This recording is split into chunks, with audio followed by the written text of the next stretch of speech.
৭২ সংবিধানের কবর রচনা করবে জুলাই বিপ্লবের ঘোষণাপত্র, এমনটা বলেছে বৈষম্য বিরোধী ছাত্র আন্দোলন। গতকাল হঠাৎ করেই আমরা রাত্রেবেলা একেবারে বৈষম্য বিরোধী ছাত্র আন্দোলন থেকে শুরু করে নাগরিক কমিটি সবার পেজে, এমনকি যারা প্রধান সমন্বয়ক ছিলেন জুলাই গণ অভ্যুত্থানের কথা এখন পর্যন্ত আমরা আসলে বলছি, তাদের নানা পোস্টের মাধ্যমে আমরা জানতে পেরেছি proclamation of July revolution, ৩১ December ২০২৪ বিপ্লবীরা প্রস্তুত। তো এইভাবে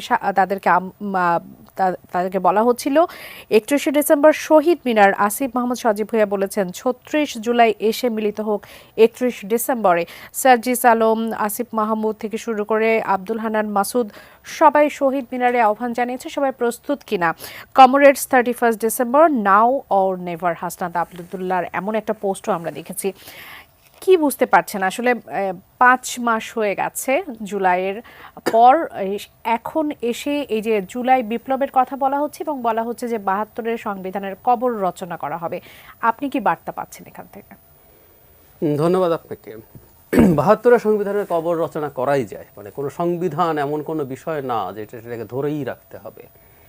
মানে আমাদের সংবিধান সারপ্রাইজিংলি অনেক লম্বা সময় ধরে টিকে আছে। গ্রোসলি পৃথিবীর সংবিধানের একটা স্টাডি আছে, মোটা দাগে 10 থেকে 12 বছর এক একটা সংবিধানের আয়ু হয়।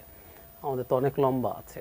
প্রশ্ন সেখানে না, প্রশ্ন একেবারে ভিন্ন একটা জায়গায়, সেটা হলো 5 মাস পর আপনি বিপ্লব শব্দটা বলছেন যুক্ত করতে, এবং বিপ্লব শব্দটা আমি কনফ্লিক্ট করছে আমাদের চিফ অ্যাডভাইজারের সাথে। উনি ওনার সর্বশেষ ভাষণে কিন্তু অভ্যুত্থান বলেছেন। আমরা শুরু থেকে কিন্তু অভ্যুত্থানই শুনে আসছি। দুটো শব্দই এসেছিল। কিছু কিছু মানুষ, বিশেষ করে খুব প্রমিনেন্ট একজন পাবলিক ইন্টেলেকচুয়াল, এটাকে শুরু থেকে বিপ্লব হিসাবে বলার চেষ্টা করেছেন এবং আমার মনে আছে এটা শুরুর সময় থেকে আমরা কেউ কেউ আবার এটার বিপরীতে এটাকে অভ্যুত্থান বলার চেষ্টা করেছি। ইনফ্যাক্ট এর মধ্যে, এই শব্দের মধ্যে অনেকে ভাবতে পারেন হয়তো যে এই শব্দগুলো কেন আসছে। সো এটা একটা বিপ্লব না। আর যদি বিপ্লব হয়েই থাকতো, আপনি 5 মাস পরে এসে সেটার প্রক্লেমেশন ঘোষণা করবেন এবং আপনি ৭২ সংবিধানকে কবর দেবেন এবং নতুন সংবিধান লিখবেন, আরও কি করবেন আমরা জানি না, কারণ ওনারা এখন এগুলো সব খোলাসা করেননি। এর আগে তাদের এই দুই সংগঠন, বৈষম্য বিরোধী ছাত্র আন্দোলন এবং নাগরিক কমিটি, তারা শহীদ মিনার থেকে বলেছিলেন তারা রিপাবলিকেরও প্রক্লেমেশন করবেন, ইত্যাদি ইত্যাদি অনেক কিছু। তো আজকে অন্তত তাদের সংবাদ সম্মেলন আমরা সংবিধানের ব্যাপারে তথ্য পেলাম। এখন এটাকে আমরা যেভাবে দেখতে চাই সেটা হলো 5 মাস পর আপনার হঠাৎ করে মনে হলো যে এটা একটা বিপ্লব ছিল, সো এই বিপ্লবটাকে এভাবে করতে হবে। কারণ আমাদের মনে আছে যে শহীদ মিনারে যাওয়া, কেউ কেউ বিপ্লবী সরকার তৈরির কথা বলেছেন, তারা আমরা জানি না যে বিপ্লবী সরকার হবে কিনা। উপদেষ্টা জনাব নাহিদ ইসলামকে এই প্রশ্নটা করা হয়েছিল আজ, উনি বলেছেন এটা কালই দেখা যাবে। তার মানে হচ্ছে আমরা সেটার জন্য একটু অপেক্ষা করতে চাই, কারণ কাউকে আমরা দেখেছি যে তারা বিপ্লবী সরকার তৈরি করার মাধ্যমে বাংলাদেশের যে প্রিভিয়াস যত কিছু আছে সংবিধান এবং আইন সহ সব কিছু, ওটা মৃত, ওটার আর কোনো এক্সিস্টেন্স নাই। নতুন করে অর্ডার দিয়ে সরকার যদি মনে করে কিছু কিছু অংশ রাখবে, কিছু অংশ বাদ দেবে, সেগুলো অর্ডার দিয়ে যখন এই ধরনের বিপ্লব হয়, বিপ্লবোত্তর সমাজে এগুলো হয়, তো সেভাবে দেশ চালাতে হবে। নরমালি কি দেখতে পাচ্ছেন যে মানে যদি সবকিছু বাতিল হয়ে যায় তাহলে এই যে অন্তর্বর্তীকালীন সরকার, সেটিও কি বাতিল হয়ে যাচ্ছে না? না, দুটো ব্যাপার। আপনি সরকারটা রাখতেও পারেন, মানে যখন আপনার সংবিধান এবং সব আইন এক্সিস্ট করে না, তখন আপনি কতগুলো অর্ডার দিতে পারেন যে ঠিক আছে আমরা সংবিধান, আপনি কিন্তু বলতেও পারেন যে তখন অর্ডার দিয়ে সংবিধানের এই এই এই অংশগুলো নেক্সট সংবিধান আসার পর্যন্ত কার্যকর থাকবে, এই আইনগুলো কার্যকর থাকবে, বা এই আইনের এত অংশ কার্যকর থাকবে, এগুলো চ্যালেঞ্জ করা যাবে না, কারণ আপনি যেহেতু সংবিধানকে বাতিল করছেন। সো এগুলো এভাবে ম্যানেজ করা যেতে পারে। কিন্তু আমি এটুকু বলে একটু আপাতত এই সেগমেন্টে শেষ করছি, কারণ এই শব্দটা যখন আসে তখন এই আলাপটা আসে, এই অথরিটি আসলে তৈরি হয়েছে কিনা। মানে যখনই একটা আন্দোলনের মাধ্যমে কোনো একটা স্বৈরাচারী সরকারের পতন ঘটানো হয়, সেটাই কি বিপ্লব? এরশাদেরও পতন ঘটিয়েছিলাম আমরা, ওটাও কি বিপ্লব ছিল? তার মানে পতন, স্বৈরাচারের পতন মানেই কি বিপ্লব? আমার উত্তর হচ্ছে কোনোভাবেই না। এইটার মানে আমরা বিপ্লব বলতে খুব বেসিকলি যেটা বুঝি, আমরা অনেকে হয়তো খেয়াল করে যে শুধু পলিটিক্যাল বিপ্লবের কথা বলছি। বিপ্লব কিন্তু অন্যভাবে হয়। ধরুন ইন্ডাস্ট্রিয়াল রেভলিউশন হয়েছে, এগ্রিকালচারাল রেভলিউশন হয়েছে, ইভেন মাও জেদংয়ের সময় কালচারাল রেভলিউশন হয়েছে। সো ওগুলোতে আসলে মোদ্দা কথাটা হচ্ছে আপনি একটা সিস্টেমের আমূল পরিবর্তন করে ফেলেন। যখন স্টেটের ক্ষেত্রে হয়, ইরানিয়ান রেভলিউশন, পুরো প্রিভিয়াস যে পলিটিক্যাল এবং সোশ্যাল সিস্টেম ছিল পাল্টে ফেলেছেন। চাইনিজ রেভলিউশন, মাও যেটা করেছেন পাল্টে ফেলেছেন। আমরা কি সেই উদ্দেশ্যে আসলে এই যে মানুষের আন্দোলন হলো, আমি অভ্যুত্থান সরিয়ে রাখি, এই আন্দোলনটার উদ্দেশ্য কি ছিল যে শেখ হাসিনা যে সিস্টেমটা মধ্যে রান করতেন, শেখ হাসিনা কি নির্বাচন বাতিল করেছিলেন?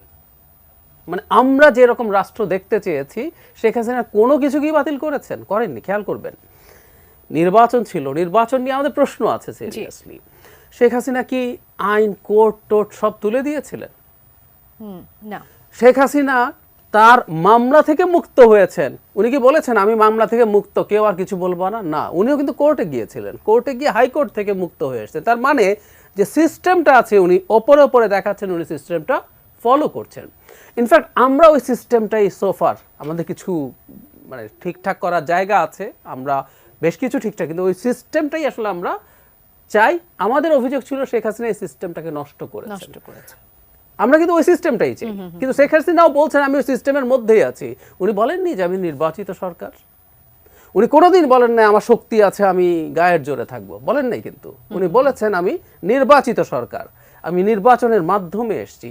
বিএনপি এই কারণে ডাব্বা মেরেছে 18 সালের কথা, তাই তো? বা 24 আসছে না কেন, সে ফেল মারবে বলে আসছে না।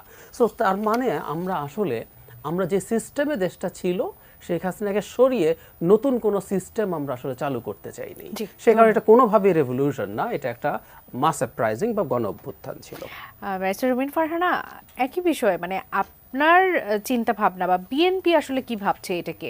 এই যে ঘোষণাপত্র আসবে সেখানে বলা হচ্ছে, আমরা আসলে নানা ধরনের মেসেজ পাচ্ছি, যেমন ডক্টর জাহিদুর রহমান বলছিলেন যে আজকে সংবিধান নিয়ে আমরা আসলে জানতে পেরেছি যে 72-এর সংবিধান সেটি নিয়ে সংস্কার বা বাতিল একটা সিদ্ধান্ত আসবে, মুজিববাদের কবর রচনা করা হবে এমন বলা হচ্ছে, এবং সংবিধানের পাশাপাশি বলা হচ্ছে যে নতুন রাজনৈতিক বন্দোবস্ত তৈরি হবে।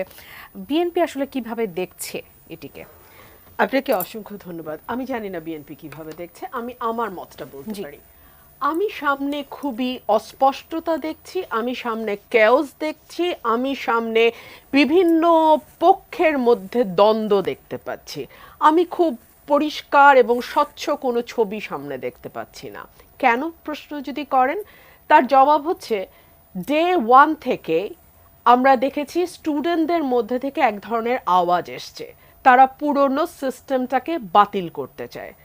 আমরা দেখেছি গ্রাফিতিতে লেখা তাদের দেয়াল লিখনের মধ্যে তারা তাদের মনের কথাগুলো লিখেছে, এবং সেই কথাগুলোর যদি আপনি পড়েন, এর মর্মার্থ যদি অনুধাবন করি, আমরা রিড বিটুইন দ্য লাইন্স যদি আমরা যাই, আমরা দেখব তারা এক্সিস্টিং সকল সিস্টেমকেই কিন্তু চ্যালেঞ্জ করেছে। এবং যেই রাজনীতিটা আসলে গত 50 বছর ধরে বাংলাদেশকে চালিত করেছে, যে রাজনীতিটা বাংলাদেশে গত 50 বছর ধরে ছিল, সেই রাজনীতি ভালো হোক মন্দ হোক হোয়াট এভার ইট ইজ, তারা এটার আমূল একটা পরিবর্তন চেয়েছে। এবং যে কোনো আমূল পরিবর্তনের কথা যখন হয় তখন শুরুর সময়টা তো কিছুটা লন্ডভন্ড হবেই, এবং এখন কিন্তু আমার কাছে মনে হয় সেই লন্ডভন্ডের সময়টা। ফর এক্সাম্পল, বড় যেই এক্সিস্টিং রাজনৈতিক দল, তারা কিন্তু একটি দ্রুত নির্বাচন চাইছে, এবং তারা চাইছে যে নির্বাচনের জন্য একদম এসেনশিয়াল যে সংস্কার, ফর এক্সাম্পল ইসি, ভোটার তালিকা, বিচার বিভাগ, টু সাম এক্সটেন্ট নির্বাচন কমিশন গঠন করা নতুন, যেটা হলো কিছুদিন আগে, এইরকম একেবারে, এবং প্রশাসন last but not the least, এই জায়গাগুলোতে একটা মোটা দাগের সংস্কার করে দ্রুত একটি নির্বাচনের দিকে যাওয়া। কিন্তু যারা এই গণ অভ্যুত্থানের সামনের সারিতে ছিল, তারা বাংলাদেশটাকে আবার অন্যভাবে দেখতে চায়, এবং অন্যভাবে দেখতে চায় বলেই তারা হয়তো ভাবছে, হয়তো না, এখন অবশ্য তারা ক্লিয়ার করেছে, প্রথম দিকে কিছুটা অস্পষ্টতা ছিল, তারা চাইছে একটা নতুন রাজনৈতিক দল গঠন করতে, এবং সেই নতুন রাজনৈতিক দলটা আসলে চাইলেই তো গঠিত হয়ে যাবে না, এটার জন্য একটা সময়ের ব্যাপার আছে। সো তারা হয়তো চাইছে কিছুটা সময়ে ক্ষেপণও করতে, এই বিতর্কগুলো আসুক এর মধ্যে, এর মধ্যে দিয়ে নানান তাত্ত্বিক আলোচনার মধ্যে বাংলাদেশ যাক, এবং সেখান থেকে এক ধরনের সময়ও পাওয়া গেল এবং এক ধরনের ঐক্যমতের জায়গা যদি তৈরি হয় সেটাও তৈরি করা গেল। দেখুন, এই ডিসেম্বরের শেষে কিন্তু 6টি কমিশনকে তার রিপোর্ট দেওয়ার কথা, এবং এই 6টি কমিশনের পর জাতীয় ঐক্যমত্য কমিশন আলাদাভাবে ডক্টর ইউনূসের নেতৃত্বে হবে, এবং সেই কমিশন আসলে মোটা দাগে যে বিষয়গুলোতে একমত হয়েছে সেই বিষয়গুলো সংস্কার করবে। দেখুন, ডক্টর ইউনূসের কথার সঙ্গে কিন্তু স্টুডেন্টদের কথার যে সবসময় মিলে যাচ্ছে তেমনটিও না। ডক্টর ইউনূস বলছে মানুষ চাইলে সংস্কার করব, মানুষ না চাইলে সংস্কার করব না, কিন্তু স্টুডেন্টরা চাইছে না, আগে সংস্কার হবে, সংস্কার শেষ হবে। যারা গণ অভ্যুত্থানে ছিল এবং যারা বিপ্লব বলছে এখন, যারা সামনের সারিতে থেকে এই ধরনের মানবতা বিরোধী অপরাধের সঙ্গে প্রত্যক্ষ বা পরোক্ষভাবে যুক্ত ছিল, তাদের বিচার কমপ্লিট হবে, তারপরে নির্বাচন। অর্থাৎ বিষয়টির মধ্যে ভিন্নতা নিশ্চয়ই লক্ষ্য করছেন। একদম একদম আপনি পুরো বিষয়টিকে ব্যাখ্যা করলেন। আমি এবারে আপনার মতামত নেই যে রাজনীতির যে আমূল পরিবর্তনের কথা বলছে, সেটিকে আপনি কিভাবে দেখছেন? আমি এটাকে পজিটিভলি দেখছি। আচ্ছা, বিকজ আমাদের 50 বছরের যে রাজনৈতিক কালচার, যে রাজনৈতিক সংস্কৃতি আমরা গঠন করেছি, সেটা খুব ভালো সংস্কৃতি না। আপনি আমাকে বলুন তো, আপনার পরিবারের যে ছেলেটি ম্যাট্রিকে স্ট্যান্ড করেছে, ইন্টারমিডিয়েটে চমৎকার রেজাল্ট করেছে, তাকে আপনি রাজনীতিবিদ হিসেবে ভাবতে পারেন না। বুবলি, এখানেই খুব দুঃখ।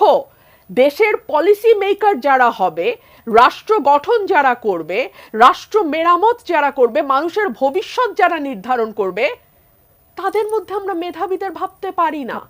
আমাকে আমার পরিবারে I am the odd one out, আমাকে আমার পরিবারে আইসোলেটেড করে রাখা হয় না। আমরা খুবই ভদ্র, আমাদের কেউ কাউকে মুখে বলে না, কিন্তু ডেফিনেটলি আমি বুঝি ওরা যখন আমাকে লুক ডাউন করে, কারণ ওরা ভাবতেই পারে না যে একটা ভদ্র শিক্ষিত পরিবারের মেয়ে কি করে রাজনীতি করে। এবং সত্যি তো, এত নোংরা জায়গাটার মধ্যে প্রতিনিয়ত যুদ্ধ করাটাও কিন্তু নিজে নিজে ক্ষয় হয়ে যাওয়া।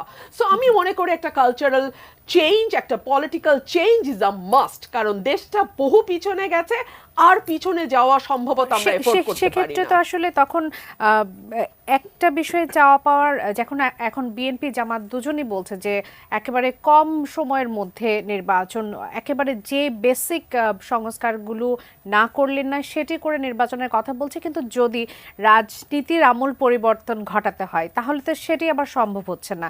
এই দুটো জায়গায় কনফ্লিক্ট করছে কিনা? আমি আপনাকে একটা উদাহরণ দিই। আমার বাসার একটা দেয়াল ড্যাম্প, আমি যখন ওটার পলাস্তারাটা উঠিয়ে আরেকবার রং করি, দুদিন পরে কিন্তু ওটা ফুলে ওঠে। সো আপনি মানুষের ভেতরে যে আকাঙ্ক্ষা তৈরি হয়েছে, সেটাকে চাপা দিয়ে আপনি দ্রুত নির্বাচন করে সরকার গঠন করতে পারেন, কোনো অসুবিধা নাই। সেই সরকার আপনি কতদিন চালাতে পারবেন, দ্যাট ইজ দ্য কোয়েশ্চন। একই বিষয়ের পুনরাবৃত্তি হবে কিনা সেই প্রতি মুহূর্তে হবে। বুবলি, আমি আপনাকে আজকে আমার ব্যক্তিগত অ্যাসেসমেন্ট আপনাকে বলি, প্রতি মুহূর্তে একটা নতুন সরকারকে এই কনফ্রন্টেশনগুলোর মুখোমুখি হতে হবে, এবং কোনোভাবেই একটা রাষ্ট্র সুস্থিরভাবে, যেটা আমরা 91 থেকে 96 বা 96 থেকে 2001 চলতে দেখেছি, ততটা স্টেবিলিটিও এই রাষ্ট্রের কিন্তু এই ক্ষতগুলো মেরামত না করে বা এগুলোকে অ্যাড্রেস না করে যদি একটি নির্বাচন দিয়ে দ্রুত কভার করার চেষ্টা করা হয়, এটি টিকবে না। জাহিদুর রহমান।